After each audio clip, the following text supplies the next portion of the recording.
This is a gyroplane. You can say, this is a mixed version of a fixed-wing airplane and a helicopter. But it is a simple and easy flying machine, which can fly safely at low airspeed. Let's see how it works with 3D animation. A small gyroplane is built on an airframe. It's the main structure, which holds everything. 3 small wheels are fitted as landing gears. 1 at front, and 2 on the sides. Here, it is a tricycle-like wheel arrangement.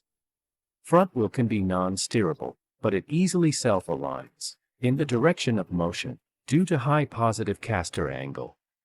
A nice suspension setup offers smooth landing experience. A gyroplane is mainly powered by propeller thrust. An automotive type or reciprocating type aircraft engine can be used to drive the back propeller. This is a 4-cylinder boxer engine.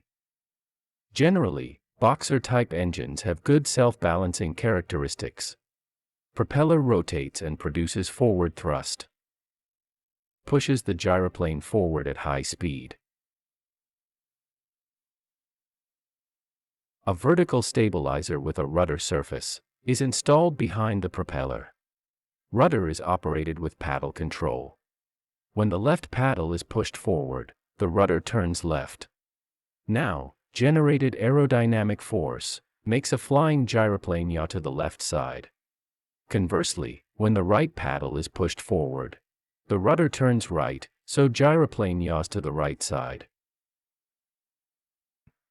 A gyroplane uses helicopter-like top rotor wings to produce lift force to fly. But it is simple in design, and interestingly, during flight, it's not powered by the engine. A rotor disc is fitted on the tower head. This teetering hinge allows the wing set to flap on both sides. Unlike a helicopter's swash plate mechanism, here the tower head can be tilted forward, backward, right, and left for cyclic control. If this cyclic stick is tilted backward, these 2 linked rods are pulled forward with this action, which pulls these 2 actuator tubes down. This action tilts the rotor tower head backward. Tilting cyclic stick to the right makes the right side actuator tube go down, and left side tube go up. This movement tilts the rotor tower head to the right side. Conversely, when the stick is tilted left, right side actuator tube goes up, and left side tube goes down. This action tilts the tower head to the left side. So, engine thrust control, cyclic stick, and rudder are the primary control systems on a gyroplane.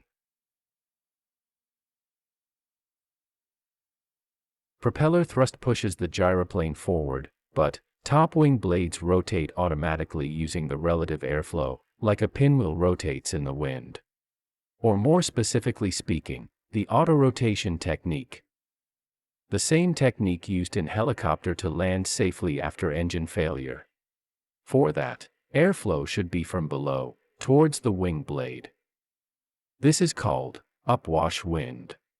In simple words, when a wing blade is rotating at a certain RPM, wing point A covers more distance than point B. So the linear speed of wing section A will be higher than point B section of the wing.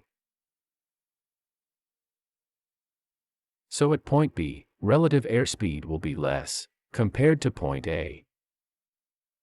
Upwash and rotational relative airflow develops a resultant relative wind. It makes high angle of attack with wing section chord line.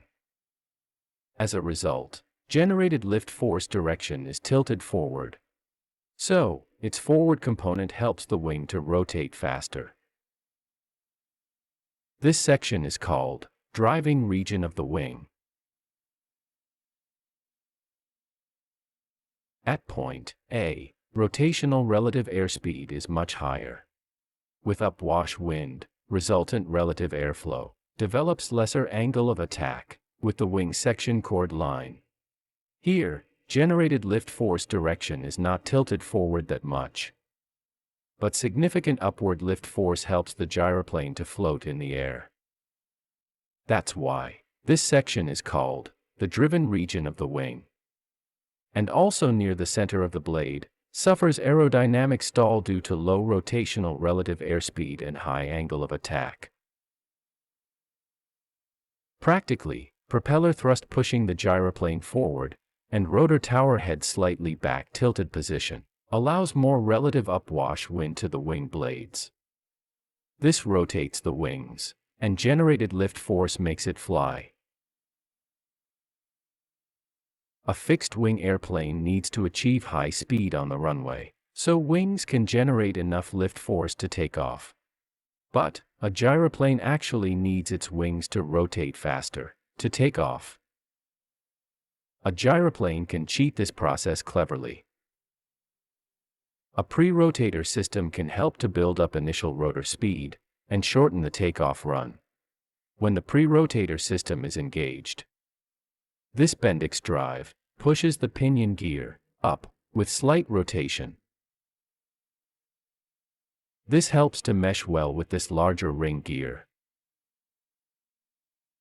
At the other end, power is drawn from the engine and sent via this flexible drive system. Now, pinion drives the ring gear and helps to build up initial rotor RPM. Once rotor RPM reaches to certain limit, pilot disengages the pre-rotator system, increases propeller thrust, and applies more aft cyclic to get more upwash wind to the wing blades.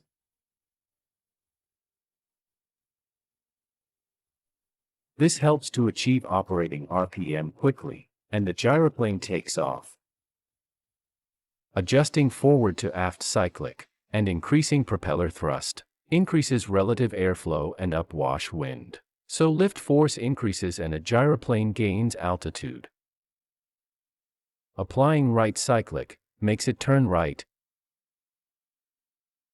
Also, and applying left cyclic helps to take left bank turn. Reducing forward speed and aft cyclic will reduce lift force. Thus, a gyroplane can perform a normal landing like an airplane. Or cutting off the throttle, it can go for auto-rotation landing with high flare. So a gyroplane can land easily on rough surfaces or within small areas. A simple rotor brake system can prevent unwanted rotation of the wing. This helps to taxiing through narrow space on the ground. Wing surface area is small, so it gets less affected by crosswinds and bad weather.